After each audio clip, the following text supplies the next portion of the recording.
આજે આપણે તુરિયા બટેટાનું શાક બનાવીશું। તો તે માટે આપણે તેલ ગરમ કરવા મૂકીશું।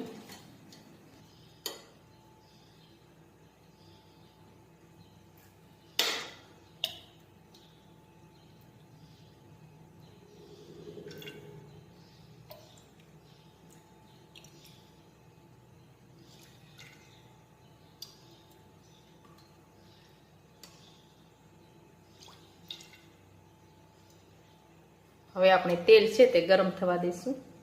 હવે આપણું તેલ છે તે ગરમ થઈ ગયું છે। હવે આપણે તેમાં રાઈ નાખીશું,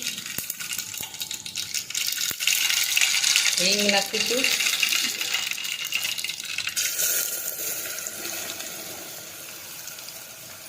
હવે આપણે તુરિયા બટેટા નાખીશું।